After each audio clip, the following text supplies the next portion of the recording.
So good morning guys, welcome back to Being Happy. এখন সকাল I think 8টা বাজে। আমি ঘুম ভেঙে গেছে সেই 5:30টায়। তারপর আমি 7টা অবধি কি 6:30 অবধি শুয়েছিলাম, ঘুম আনানোর চেষ্টা করছিলাম। আজকে আমার মর্নিং ডিউটি বাইরে হবে 6টা থেকে মর্নিং অফিসে কাজ চলছে এখানে, মানে কাজ মানে কি ওই কাজ এলে দেখতে মনিটরিং ব্যাপার আর কি। তো যাই হোক, তো আমার আজকে সারাদিনে যে কটা কাজ ছিল তার মধ্যে অনেক কটা কাজ করে নিয়েছি আমি। এখনই এক্সপোর্টও হচ্ছে ভিডিওটা, তাই ভাবছি এখন যাই গিয়ে আরেকবার শোয়ার চেষ্টা। ইন্দানি তো এখনও ঘুমোচ্ছে, আমি এখন গিয়ে আবার শোয়ার চেষ্টা করি। 8টা থেকে 10টা যদি একটু ঘুম চলে আসে খুব ভালো লাগবে শরীরটা, নইলে সারাটা দিন মাথা ধরে থাকবে, একটা বিচ্ছি একটা ব্যাপার হবে। হ্যালো এভরিওয়ান হয়ে গেছে জানিস? ও কখন ঘুমোচ্ছে আর হ্যালো এভরিওয়ান করছে। এখন আগে কিছুক্ষণ আগে উঠেছি, এখন বাজে হচ্ছে 11:10, 10:30টায় উঠেছি আমি। উঠে এই ফ্রেশ হয়ে একটু বিছানাটা গুছিয়ে নিলাম, এখন যাবো খেতে। খাবারে আছে রুটি, সাম্বার ডাল, আলু গাজরের তরকারি, আলু ঢ্যাঁড়সের তরকারি, ডিম।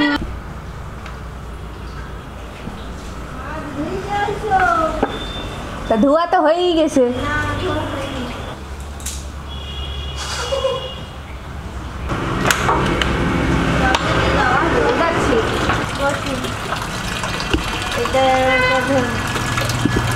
আমি এই মাছ কুয়াতে ধুয়ে দিয়েছি রান্নাঘাটে মাকে। তাতে এক্সপার্ট। তারপর আলুগুলো দিয়ে ফেলো। তারপর মা বলছে মাছ তো পুরো সাদা হয়ে না, সাদা করে দিতে হয় যত টেস্ট হবে। এর থেকে কোটে যাওয়া ভালো কি ভালো না? হ্যাঁ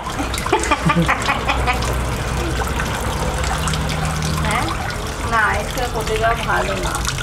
না ভালো ব্যাপার, ওটা করলে পয়সা আসে, এটা করলে কোনো পয়সা আসে না, এটাই হচ্ছে ডিফারেন্স। এতে কোটে না গেলেও এখন পয়সা। এই এটা পায়খানা কালারের এগুলো ছিল। এই দাঁত আছে, দাঁত একটা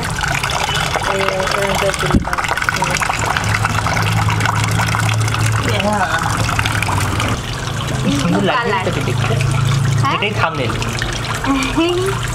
সুন্দর লাগছে। পুরো গুই লেগে আছে ওই মাছটাতে। ডিম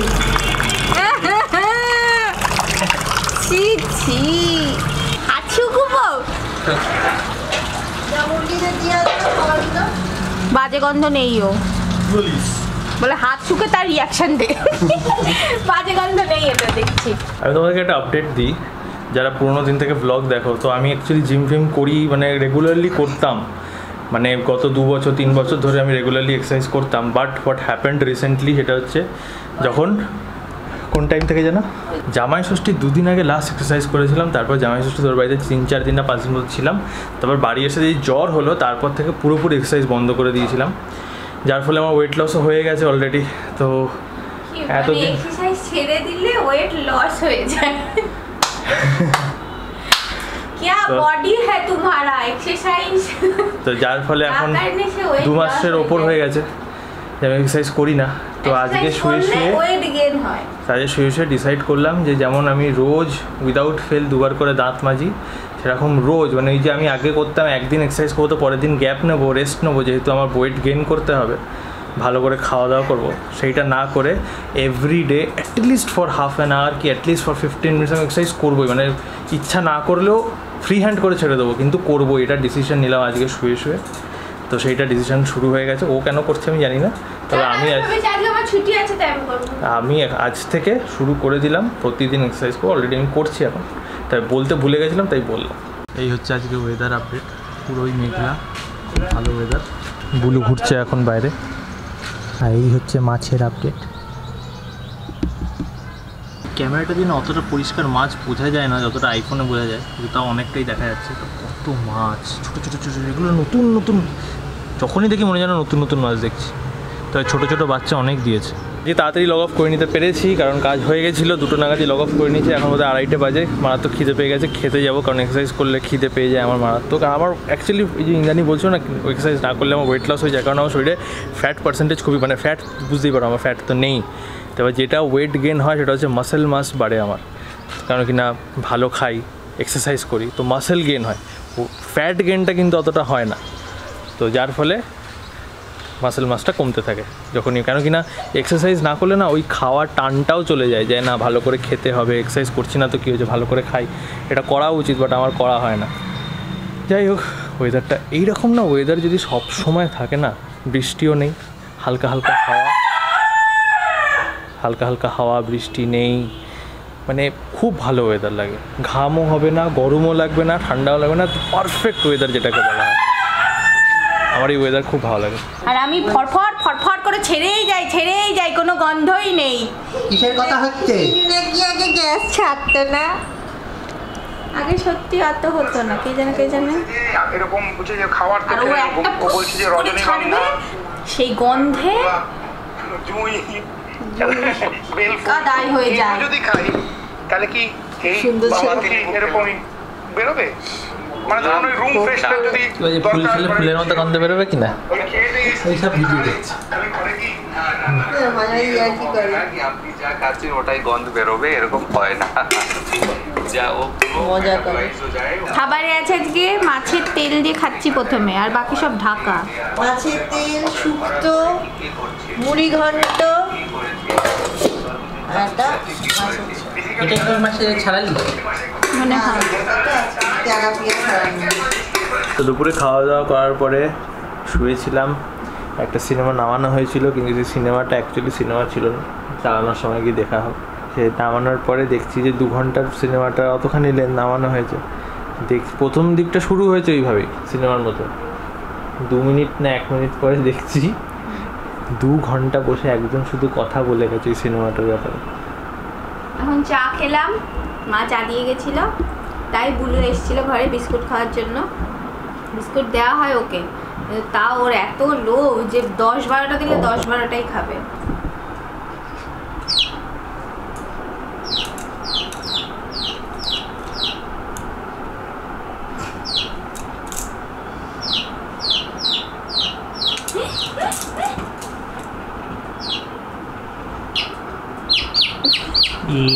বাবা বুঝে গেছে, আমাকে বোকা বানানো হচ্ছে। চলে এসেছি ইন্দ্রাণী পড়াতে, এখন পড়াতে চলে গেছে। আমি এখন কী করব, কিছু করার নেই, কাছে কিছু করার কয়েকটা কাজ আছে, সেগুলোই এখন করব। তারপরে দেখি কতক্ষণ ওর পড়ানো হয়, তারপরে আই ডোন্ট নো আজকের ব্লগটাই কী হতে চলেছে, মানে কী দেখাতে চলেছি তোমাদেরকে। I am also confused. বাজে এখন 10টা, আমার মারাত্মক পেয়ে গেছে খিদে, আর ইন্দ্রাণীও চলে এসছে, পড়ানো হয়ে গেছে, 9:30 অবধি পড়িয়েছে। সেই বলেছিলাম 9টা অবধি। আজকে আমাদের সিনেমা দেখতে যাওয়ার কথা ছিল, কিন্তু সিনেমা দেখতে গেল না, কারণ কালকেও আমার সাথে সিনেমা দেখতে যাবে বললো। ঠিক আছে, কালকেও আমার অফিস ছুটি আছে, যাওয়া যেতে পারে। তারপর এখন বলছে কালকে ওর আবার কোর্ট আছে, সেটাও এখন জানতে পেরেছে, তাহলে কালকেও আর যাওয়া হবে বলে মনে হচ্ছে না। আমি বলছি কি যে আমি বলে দিই যেটা বললাম, না অত দরকার নেই। যাই হোক, আমি কালকে আমার ছুটি আছে, সারাদিন কী করবো আমি একদমই জানি না, কারণ সিরিজও শেষ, আর সিরিজ দেখলে অনেকটা টাইম চলে যায়। কালকে দেখা যাক কালকে কী করবো। রুটি, এটা কি জানি, পটল চিংড়ি, ডাল, মোচা, পনির, আর একটা ডাল। তো এই খেয়ে দিয়ে এলাম, এবারে শোবার পালা। সারাদিনে কিছুই করার হইল না আজকে, ভেবেছিলাম সিনেমা দেখতে যাবো। আমি যখন পড়াচ্ছিলাম কি করেছি, সারাটা টাইম গেম খেলেছি। আর কি গেম খেলেছি, আর এই কয়েকটা 3টে কন্টেন্ট লিখেছি, এই করেছি। মানে আমি ওখানে পড়াই তো আর আওয়াজ পাই, ঢাস ঢুস ঢুস ঢাস ঢুস ঢুস ঢুস, মানে সে কি তারস্বরে জোরে আওয়াজ দিয়ে খেলে, আর এখান থেকে পুরো সব আওয়াজ শোনা যায়। ডিস্টার্ব হয় না? বলবি তো, আমি তো বুঝতে পারি না, বলবি তো। না, কোনো ডিস্টার্ব হয় না জানিস, আমি হেডফোন লাগিয়ে খেলবো, কিচ্ছু হয় না, হেডফোন লাগিয়ে খেলবো। যাই হোক, আমরা ভেবেছিলাম কালকে আমি সিনেমা দেখতে যাবো, হ্যাঁ না ও বললি তো, কিন্তু কালকে আমার কোর্ট আছে যথারীতি। তো যাই হোক, কোর্ট থেকে একটা ঘটনা ঘটেছে কিছুদিন আগে, সেটাই বলবো ভাবছিলাম তোমাদেরকে। আমি না কোর্টে যাচ্ছি, এবার আমি ওভার থিঙ্কিংও করতে পারি, যা দেশের সিচুয়েশন চলছে সেই বিষয় নিয়ে আমি ওভার থিঙ্কিং করেও ব্যাপারটা করতে পারি, কিন্তু যাই হোক নিজের সেফটি আগে নিজের কাছে। তো আমি এই বাড়ির সামনে দিয়ে অটোওয়ালা যাচ্ছিলো, তো আমি অটোতে উঠেছি। তো অটোওয়ালাতে কোনো মানে কেউ ছিল না, মানে আমিই উঠেছি। এবার সেই অটোওয়ালাতে, আমি তো মধ্যমগ্রামে নামি, আবার মধ্যমগ্রাম থেকে অটো ধরে পরের জায়গায় নামি। তো যাই হোক, এবার আমি মধ্যমগ্রামে নামতে যাব, তখন অটোওয়ালাটা বললো যে আমার ড্রেস দেখে বুঝতে পেরেছে হয়তো যে তুমি কি কোর্টে যাবে। আমি বললাম যে হ্যাঁ। তখন বলছে আমাকে যে তাহলে চলো আমি ওদিকে যাচ্ছি, কোর্টের ওখানে নামিয়ে দেবো। এবার আমি বলছি ঠিক আছে। এবার অটোওয়ালাটা এত জোরে অটো চালাচ্ছিল, এবার চারিদিকে না অনেক লোক ছিল যারা অটোতে উঠবে, কিন্তু কেউ ওঠেও নি অটোটাতে, যেহেতু উনি খুব জোরে যাচ্ছিলেন। এবার আমি এটাও ভাবতে পারলাম হয়তো উনি আমাকে নামিয়ে দিয়ে বাড়ি চলে যাবেন জন্য, কিন্তু এবার সকালের টাইম, তখনই বাড়ি যাবে এটাও হতে পারে না, ঠিক আছে। কারণ অটোওয়ালারা অনেক সময় হয় যে একজনকে তুলে নেয়, তুলে নিয়ে ভাবে যে বাড়ির দিকেই যাচ্ছি, নামিয়ে দেব, দিয়ে বাড়ি ঢুকে যাব, এরকম হয়। কিন্তু সেটা সকালের টাইমটা তো হবে না যে সকাল উঠে বাড়ি যেতে চাই।